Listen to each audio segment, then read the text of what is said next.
We read about Shemitah, the produce of the sabbatical year. One is not permitted to engage with it on a commercial basis.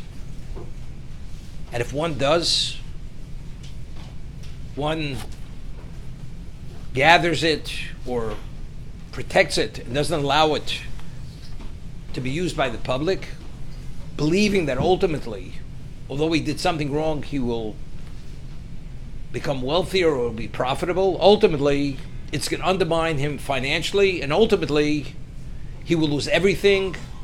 He will sell his daughter into slavery. He himself will be sold into slavery, and he'll be left with nothing. And it's based on a posuk in Mishlei. Shlomo says, "Niva lahon ishra oyim." A person who's driven or overwhelmed or taken by wealth, he's a person who's ra'oyin. He has a bad eye, evil eye. V'lo yeda ki chesed yavoenu. And he doesn't realize that ultimately this will create him a deficiency, a financial loss. What he believes his accumulating and his greed will bring greater profits. It ultimately will cause him to lose everything. Ha-posuk hazeh medaber b'harbi b'nei odom. This pasuk speaks about many people. Niv lahon ishro ayin ze Kayin. Kayin. Omar Kodesh Baruch Hu ato nifalto l'irish ha'olam. You wanted to take in the whole world, and that's why he killed his brother. Chayecho chesron yeshloch. You will take a total loss. V'lo yeda ki chesri venu mehoyo shenitalto ba'olam shenema no v'no tiyeh ba'oretz. He wandered. He could not stay in one location. What he believed was going to be his, even the little bit that he could have had, he didn't have. Who's the person who has that bad eye, that evil eye? Because he was never sated when it came to monetary wealth. When Sari Menu passed away, Avrom Ephron, Sheim Kulo Asaboro. Omalo Ephro Tainli is Domeo. Omalo Eretz Arbameo Shekel Kesed Beinu Chumai 400. This particular denomination of silver, what is it? It's meaningless between two friends. Hischel Avrom Tzover Sakesel Ephron. Avrom began piling up the money, literally in a pile. Shnem Vayishma Avrom El Ephron Vayishkol Avrom. Oma Ben Moro. Alpi Shomer Abchanino Kol Shkolov Shebetor Sloimim. Although shkola means it's a certain type of coin, which is a lesser coin, it's a lesser quality coin. Chutz me'el shem kantorim, it's a very large silver coin. Arba me'os kantorim tzava avrom lefnei Ephron. This other denomination, which is a very valuable coin. Kevon shiro Ephron is akesif. When Ephron started to see that Avram, his financial capacity, is able to pile up this enormous amount of wealth to purchase the Morah, Nibol v'nechvaz v'omar. Immediately said, he was taken aback, he said, B'mivchok v'reinu k'voros meisecho. Omar HaKadosh Baruch Hu, Nifalto l'momo, you were taken by the money when you saw Avram's money, which is accompanied with the evil eye. Chesron yesh l'cho b'dover. Omar chesron, you will have a loss. What was the loss? Omri Abudah Lev Varsholov called Ephron Shekosov Khan. Achlo notlas hakesed Avram molei.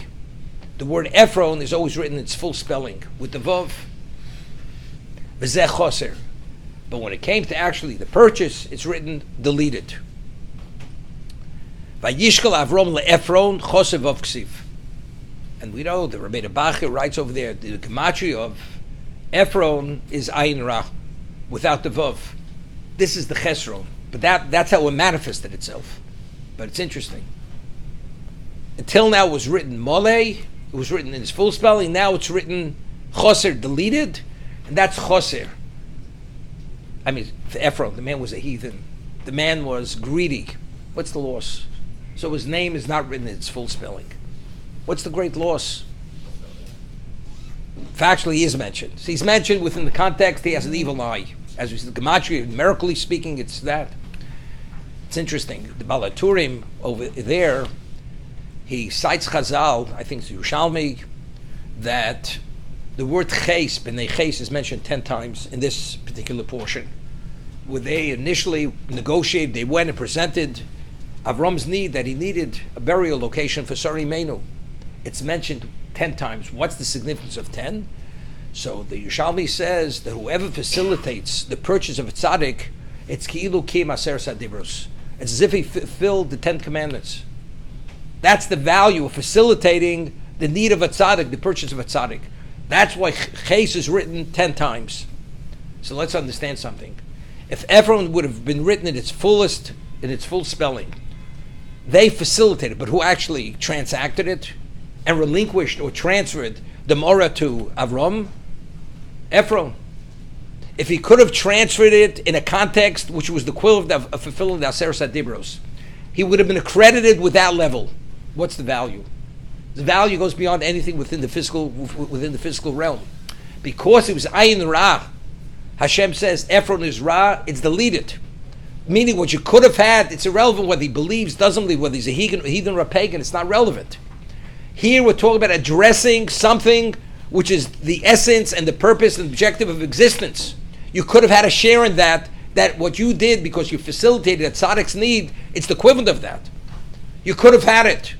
You lost it. This is the chesed. This is the ultimate chesed, regardless whether he believed or did not believe.